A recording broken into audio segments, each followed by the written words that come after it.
Today, my son played his second baseball game ever. He's 10, and it's the first time he ever pitched.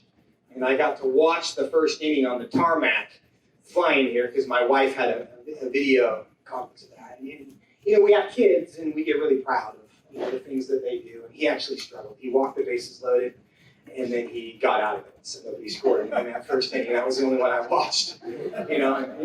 Where do you expect him to start, right?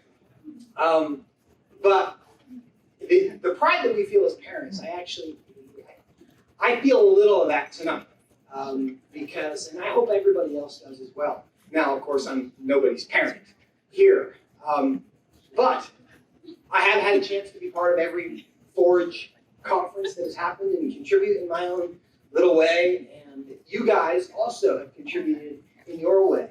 And together, we're doing something that matters. Because ultimately, we can't take it with us, right? You don't get a hearse.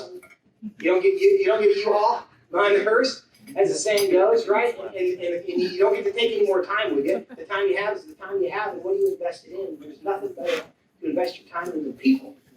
And particularly people that have more time than we have, right? That's our way to sow into the future. Because there's going to be some people here after we're gone, and we hope that they're doing some things, and we have some things that we contributed to what they're doing. And I'm just encouraged, and I'm supposed to be the speaker, but I'm just blessed to be here because I already feel good about what is happening. And I have started nonprofit organizations, and it is hard work. And Adam and I had a conversation, I don't know, 3, 4, 5 years ago, whatever it was, right? When you're starting a nonprofit organization, you're like, you have many moments of like, do I really want to do this? How long do I want to do this? And I gave him the advice somebody gave me when I was starting. I said, about 5 years in, it starts to get a little easier. You just gotta bare knuckle it for about 5 years, and then it gets a little easier. And Adam, we had the call this year. He goes, you know what? You were right. It's a little easier. It's not easy, but it's a little easier. It's not like desperate mode at all moments, in all ways. And as part of that is because you start to see the fruit of it, and then you have stories to tell, and other people start to see the fruit of it. Like, yeah, I want in on that too. Because as the world crumbles around us, we realize that we have to depend on God, and we have to equip people for the world that we're in. And I now work with the Family Research Council. I'm a senior fellow there for Biblical Worldview and Strategic Engagement, which is a long title, but really the Biblical Worldview, part of this captures my real passion. I've been in politics for a long time. But the reason I care about politics is because I care about ideas. And ideas impact people's lives. Good ideas impact people's lives for the better. Bad ideas have consequences, as they say, right? And we have a lot of those in Washington, D.C. right now. I don't know, because I kind of come from Washington, D.C. I don't live there, thank God, but I do work there. And as we track these, I'm going to run down a quick list of some things that you might be aware of, and you might, if you cry during the reading of this list, it's okay, we understand, we're all with you. But the things that are happening, we'll start at the border for no particular reason. But when it comes to bad ideas having consequences, we see very directly how incentives work in life, right? If you tell people that there are no consequences for particular behaviors, you're going to get more of that behavior. This is not rocket science, but it's something that Washington, D.C. has to learn about every other day. We vigorously defend the U.S. Capitol while there is no threat to the U.S. Capitol. But we kind of go easy on the southern border while there is, in fact, a pretty significant threat to the southern border, and all of that is, of course, political. We see what's going on in the military, where the priority of military readiness has been subserviated, is that a word, to social policy experimentation, where we have every member of the U.S. military being put into anti-racism training. Of course, everybody is anti-racism, but we know what's really going on, right? And this is what our military is spending its time, energy, and money on. Taxpayer dollars are now, once again, being used for sex reassignment because the most important thing we can do with our military members is make sure they have the opportunity to remove genitalia when they need to. We are now putting men with women in the military because, for the same reasons, equality. If a man says he's a woman, by all means, we're going to throw him in the women's barracks. What could go wrong? We're doing that in prisons as well. What could go wrong? We have lowered the physical requirements in the military for the same reason, because, wouldn't you know, the science is telling us that men and women are having a hard time doing the same physical tasks, right? So when we have one standard, more men reach that standard than women. No one is shocked by this. At least we weren't for the last 5,000 years, but in the last 3 years, we've suddenly we are now surprised by this, and this is what our military is doing. We are considering the idea of COVID passports, where in order to be able to potentially buy gasoline for your car, you're going to have to prove that they put something in your arm now. I don't particularly have a problem with people getting vaccines, this one or any other one. But the idea that your ability to engage in commerce, get on an airplane, or otherwise live your life is going to be conditioned on that is a problem that I hope is self-evident to everyone in this room. H.R. 1. If you don't know about H.R. 1, you need to know about H.R. 1. H.R. 1 might be the worst piece of legislation ever introduced in Washington, D.C. And that's saying something, right? That is really saying something. It would essentially be a federal takeover of all state elections. It would require mail-in balloting. It would require mass mailing of all ballots, same-day registration. It would authorize ballot chasing, where you end up with one guy with 500 ballots in the back of his car because he's delivering them. It's just, and it prohibits the kind of identification that would make it harder to cheat in ballots. But why would this be done from the federal level? What's the advantage of that? The advantage is that it makes it much easier for people to cheat and win elections. The consolidation of power. We also have the Equality Act, which is being debated. It's already passed the House, it's in the Senate, it's going to pass. We don't know, we certainly hope not. What would it do? It would require conformity across all interactions with the federal government with a specific view of gender and sexuality. It would, of course, threaten women and girls' sports. It would strip medical professionals of their rights of conscience. It would reduce the number of adoption and foster care agencies by disqualifying nonprofit organizations that hold to a biblical view or a historical view even of marriage and sexuality, and disqualify them from serving orphans and widows in their need. It would threaten Christian colleges very severely, any college that held to the idea that we will not put men in the women's dormitory, or we will not allow same-sex couples in our married women and our married student housing. And those schools' students would be ineligible to receive federal student funds of any kind, which means those schools would lose many, if not most, of their students. And I've seen some assessments that over 50% of Christian colleges would close their doors if this happened, because they would no longer be financially feasible. Another possible, but maybe even worse scenario is that those Christian colleges would choose to surrender their convictions so they can continue to operate. But the government should not be putting people in those situations. Pronoun laws could be associated with the Equality Act. We've seen them in the state of New York, where they are now mandating that people use made-up words to refer to somebody if they request that you use a made-up word, or risk up to a $250,000 fine. Now, all of these things will be much easier if they manage to pack the Supreme Court. And because I am very, very thankful that it was Donald Trump and not Hillary Clinton who appointed the last 3 Supreme Court justices. Literally every day, I'm consciously thanking God that happened. Because the First Amendment would be no more, and who knows what other horrors we would have experienced in the last 4 years. Now, the last 4 years was not easy, right? But it could have been worse, I promise. And I'm so thankful that we have that. But if it is decided in the infinite wisdom of Washington, D.C., that we're going to pack the Supreme Court, well, then Judy barred the door. Is that the saying? Katie? Katie barred the door. Sorry, Judy. Right. Katie and Judy, everybody, actually, yeah, because Katie's going to need help. So Judy needs to bar the door with her because they just packed the Supreme Court, and we are now rewriting the Constitution, right? But all of this, from the Equality Act to H.R. 1 to packing the Supreme Court, is all contingent potentially upon whether or not they revoke the filibuster.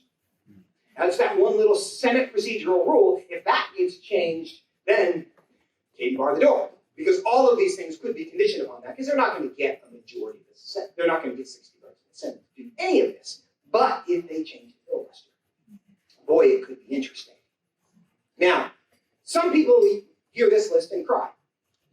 Other people hear this list and they get really happy. I don't know if any of them are in this room. If you are, great. But there are some people who would hear all of this and say, yes, that's exactly how it should be. Why is that? Why is that? It isn't because we're differently, we're not necessarily smarter than people who have a different political philosophy, and we don't have better intentions. What we have is different worldviews. We aren't dealing with different opinions, we're dealing with different facts. We're dealing with different facts, different assumptions about the nature of reality. Who are we? Where have we come from? What is the purpose of our lives? What happens when we die? Some of these basic questions. We are dealing with different facts. And I want to describe some of these differences for you very briefly. And compare what I'll generally describe as a Judeo-Christian perspective versus a secular perspective, which is kind of a progressive perspective, which is now, and I'm going to bleed into a lot of critical race theory stuff, which is now kind of subsuming the progressive perspective. What are the differences in our perspectives that lead us to see this list and have very different opinions about whether this is helpful? First is, we have different ideas about where our identity comes from. I'm going to compare the two different options. Is our identity rooted in our group, or is it rooted in our Creator? We know that our Constitution says, and the Judeo-Christian perspective is, all men are created equal. They're created equal, endowed by their Creator with certain inalienable rights, right? That our equality comes from our Creator because our identity is from our Creator. That is the most important thing about you and me, is that we were created in the image of God. That gives us infinite value.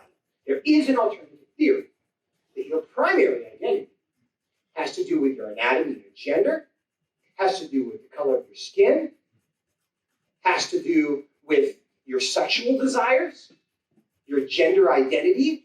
Those things are your primary identity. Now, what does that mean if that's true? If your group is your primary source of identity, it is naturally divisive. If I identify myself primarily by my skin color, people who do not share my skin color are something else. If I identify myself primarily by my gender, people who are a different gender are something else. We aren't in common, though we may have some things in common. What's most important is that we have things that are different. If I primarily identify myself by my sexual desires, by my sexual orientation, then people who don't share that are different, and it's naturally divisive. One of the many advantages of identifying primarily by virtue of the fact that we are made in the image of God, in addition to the fact that it's true, the other advantage is that it is naturally united. Because that's one thing we all have in common. And it gives each of us the ability to see everyone we ever encounter, first and foremost, as a brother and sister made in the image of God. Are there things that are different about us? Of course. But always secondary to the fact that the most important thing we have in common. It also touches on this idea of equity versus equality. Because when we are seeking equality, but we are primarily identified by our group, we are not seeking equality for individuals, we are seeking equality for groups. So the only way we can have equality is by having the same outcome, not for individuals, but for groups. And this is the logic that leads the military to say, hey, women aren't qualifying in the same way as men, therefore we have to change the standard because it's unequal if women aren't qualifying at the same rate as men. It forbids us from recognizing the fact that we're just different. And that's okay because equity requires that the outcome be the same in every way. So the first thing that we have, the difference is what is our identity rooted in? Secondly, we have different ideas about what the primary problems in the world are. Is the primary problem our shared sin? Or is the primary problem oppression? That's what the left would increasingly argue. It's what critical race theory says explicitly. The biggest problem that we face in the world is oppression. What happens if oppression is the primary problem? Well, the first thing it does is it turns virtues into vice. And you've seen it happen many times, where calls for understanding, forgiveness, for grace are criticized because they prop up the patriarchal, white supremacist system that they're trying to overthrow. No, we can't understand. We can't listen. We can't try to find common ground. We can't forgive because them, is the enemy. So any calls to say, maybe we should listen, no, we can't do that. We can't be quick to hear and slow to speak because that's oppressive and it's propping up oppression. In the same way, it turns vices into virtue. I'm going to read for you something that you all probably saw online, a prayer of a weary black woman. And it starts, and I can't read the whole thing because I don't have time. It says, "Dear God, please help me to hate white people, or at least to want to hate them. At least I want to stop caring about them individually and collectively. I want to stop caring about their misguided racist souls, to stop believing that they can be better, that they can stop being racist." It goes on, but I'm not going to for the sake of time. You get the point. The woman who wrote this is a professed minister of the gospel. There's no need to minimize the seriousness and reality of racism in order to recognize that this is not the response Jesus calls us to for any disagreements, right? Vice becomes virtue because it's done in the name of speaking truth to power. Of course, we deny the existence of real truth, but we're going to speak truth to power because truth is personal. So when I say it to somebody, I'm speaking truth to power. When Jesus very clearly says, love your enemies, bless those who curse you, pray for those who spitefully use you. How many times should we forgive? 7 times? No, 70 times 7. Woe to those who call evil good and good evil. The third thing we disagree upon, since we disagree on what the nature of the problem is, we disagree on what the solution is. Because the Judeo-Christian perspective, what Scripture reveals to us, is that the problem is sin. The problem is inside of us. And what we're constantly told is not that the problem's not inside you. You're born right the first time, right? You're not broken. There's nothing wrong with you. It's the system that's the problem. Once we fix the systems, all the people are going to be fine. Why it matters. You can't have a good system without good people. This is kind of a chicken or the egg question, right? Which came first? Do good people create good systems, or do good systems create good people? It's an important question. Of course, we want both. We want healthy systems that are just, that achieve just outcomes. Those are also biblical, godly goals. But what's the starting point? And one of the main differences between the left and the right, between a Judeo-Christian perspective and a secular perspective, is it would say the starting point is let's fix the systems. Let's fix the institutions. Where the gospel very clearly says that's a fool's errand until you've dealt with the real problem, which is inside of us. But this explains, in part, our different views of who we are, what our primary identity is, what the problem is, and what we should do to fix it. Why one person can see that list that we read at the beginning and be terrified, and somebody else can get really happy and hope for more. Now, this conflict over ideas, which I framed as kind of a battle with the church, is also a battle in the church. An article from The Economist this week talked about the Chinese communists' sinification of Chinese Christians. And what they're trying to do is make Christianity more Chinese. And that includes a rewrite of the New Testament, which is more favorable to communism. Because the Chinese communists understand that Christianity is not particularly friendly to communism, and they want the ultimate loyalty of their people. They see Christianity as a rival, and so they say, well, maybe we could blend them, right? We'll make a communist Christian version. We'll make a communist version of Christianity, and then we'll sell that, and then they can be both Christians, but ultimately loyal to us. Now, we might chuckle at that idea, but I suggest to you that what's happening here in the Western world is not dramatically different than that. The liberalization of Western Christianity. I'll read from you a tweet from Raphael Warnock, who is the recently elected U.S. Senator from Georgia, who said this on Easter. He is Reverend Raphael Warnock. That's actually really important for what I'm about to read to you. He said, "The meaning of Easter is more transcendent than the resurrection of Jesus Christ. Whether you are Christian or not, through a commitment to helping others, we are able to save ourselves." Now, I don't know how many theologians we have in the room, but the idea of saving ourselves is not exactly Orthodox Christianity. But if you believe that the purpose of Christianity is to achieve social liberation,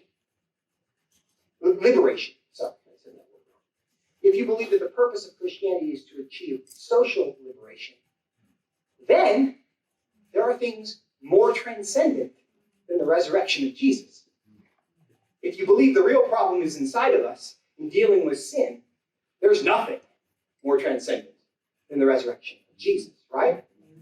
But it's not particularly different than the Chinese communists' attempt to rewrite the New Testament so that we can blend communism and Christianity. Lest you despair, you might be encouraged by the fact that none of this is unusual, historically speaking. We talk about what's going on in China. We talk about what's going on in the Western world. The same thing was happening for the first century Christians in Rome. They were not killed and burned because of who they worshipped. They were killed and burned because of who they didn't worship. There's no king but Jesus. The Roman Empire was fine with all sorts of gods. They were pantheists. People worshipped all sorts of things. But you had to worship Caesar. The challenge of the church is that they refused to worship Caesar. And that's where the problem came. And that's exactly what we're dealing with today, since Genesis chapter 3. Did God really say? Is God who he said he is? Are the things that he said true?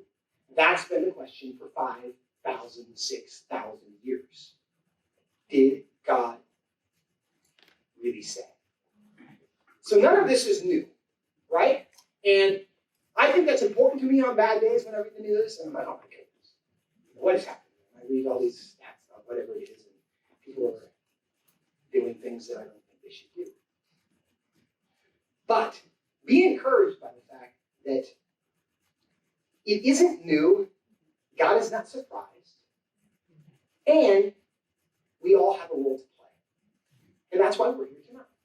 And that's what we're doing, because the beauty of it is that though we are shocked and dismayed, one of my favorite sayings, and I know some of you have heard this before, has it ever occurred to you that nothing has ever occurred to God? Has it ever occurred to you that nothing has ever occurred to God? Because an aha moment is a function of limited knowledge. We have limited knowledge, so we learn things and it surprises us. God does not have limited knowledge, so he's never learned anything. So he's never been surprised. So in the moments that we are most surprised, we can take comfort in the fact that the one who is in charge is not surprised. And he very much has us in control. And he never promised us that the world was going to be perfect. In fact, he promised us the opposite. He promised us the opposite. They will hate you because of me. We don't have to love those who hate us and pray for those who persecute us. because everything's going to be easy all the time. But we do have a job to do, and we do have a role to play, and we have a garden to tend. Adam used that language earlier. A garden to tend, to bloom where you are planted. We can't fix the world, and the burden of that is too much. But we can plant seeds, we can pull weeds, and if we all just make the plot of land that we're standing on a little bit better, we all do that together, pretty soon the whole environment starts to look a little better. But when we all walk away from the garden because it looks too big, well, it gets worse. The goal here is not simply policy victories for religious freedom, family, or life. Understanding that this world will never be perfect, we work and pray for thy kingdom come, thy will be done on earth as it is in heaven. And our goal in part is to heal the wounds suffered by a culture that has suffered the inevitable damage that results from incorrect views about identity, what the problems are, and how to fix them. And this is why I love Forge, because they are raising a generation of leaders who understand that our biggest problems are inside of us, not around us. They understand that identity is not primarily rooted in our anatomy or our skin tone or our desires, but in our Creator. And as a result, they can recognize solutions that aren't actually solutions and help bring solutions that actually are solutions. Forge is preparing missionaries for a mission field that has long been neglected as secondary or disdained as political. They also understand that the world doesn't need more politicians. The world needs culture changers. What we want in this room, I know, is what the Jewish people refer to as Shalom. It's often understood as a greeting, but it's much more than that. There's a reason it appears 429 times in the Bible.